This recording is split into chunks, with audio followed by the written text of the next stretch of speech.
Alright, rotational inertia of rigid bodies. You only really have to worry about two things.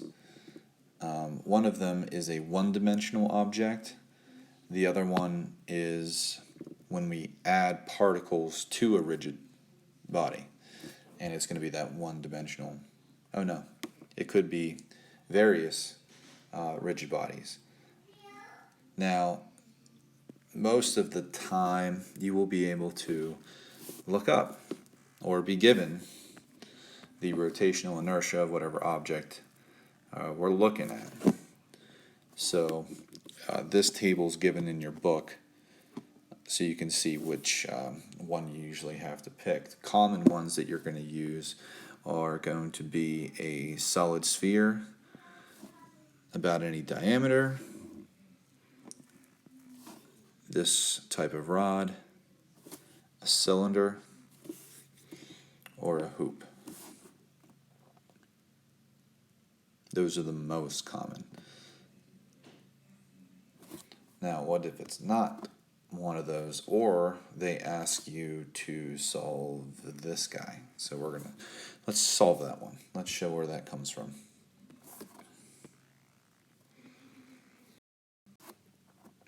All right, let's have an XY axis. Let's put our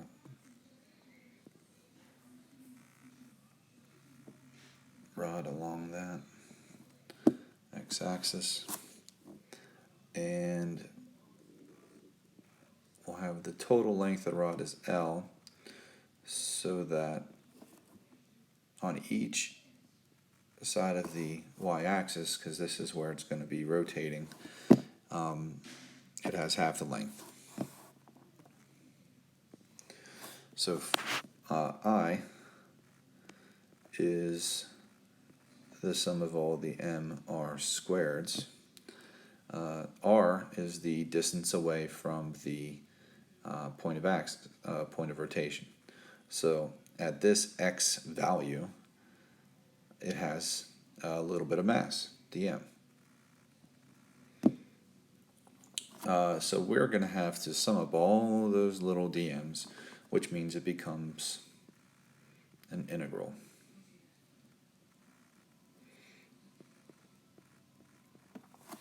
And r is the location of all those dm's. So as we move across, we're going to add up all the dm's over a length of L over 2. So this sets up our integral as I is equal to the integral from 0 to L over 2 r squared dm. Now this is a constant mass distribution, so that the linear density is going to be the total mass over the total length, and that any little chunk of mass over that little bit of change in the x position is also equal to the linear density. And we have to get the dm out of our equation, since we have to take the integral as a function of length.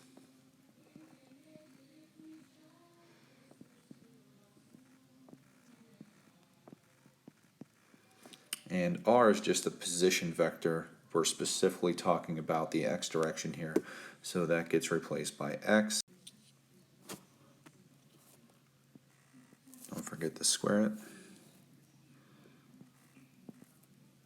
Lambda dx. Alright, the lambda is a constant that can be pulled out.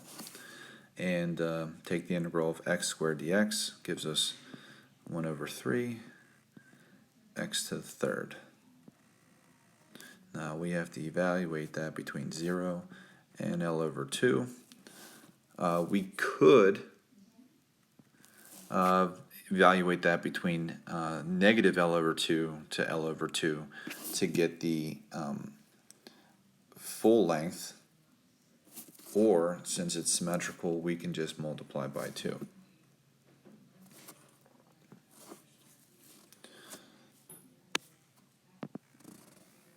Let's plug in our values. So we'll have 2 times lambda, which is m over L, times 1/3, plug in L over 2 for x, so we have L to the third, and over 2 to the third, which is going to be 8, and that would be minus 0, since we're only doing half at a time. This 2 will take that down to 4. We're left with m over L times L to the third power over 12. L's cancel. Our I value for a thin rod is equal to m L squared times 1 over 12.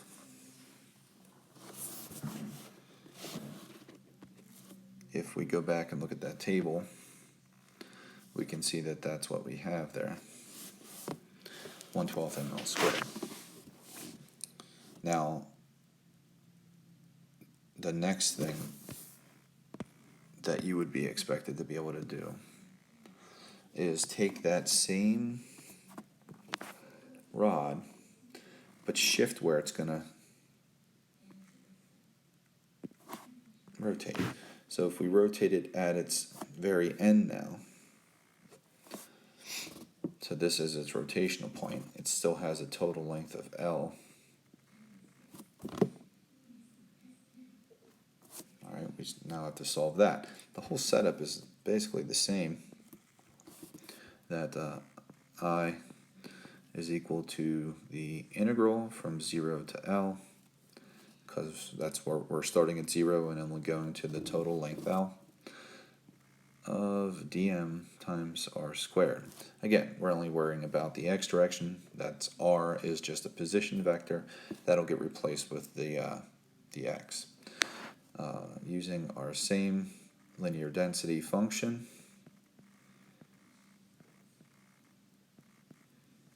we know that dx, lambda dx, is equal to that differential mass. Make that substitution, and r is going to become x squared times lambda dx. We got the dm out. The same integral, 1 over 3x to the third times lambda, and that's evaluated between 0 and L. Lambda is m over L, that can be pulled out as a constant, times 1 over 3, L to the third power, and then you plug in the 0, you get minus 0, is equal to I, and 1L on the bottom, cancel out one of those. We get that I is equal to 1/3 ml squared. Now, you will be expected to solve for this value. You'll possibly be given this one, and then be expected to be able to get down to here. Now, this is the one way you can do it. If you can do it this way, that's fantastic. There is another way that we can do it, and that's using the parallel axis theorem. So we'll cover the parallel axis theorem in the next video.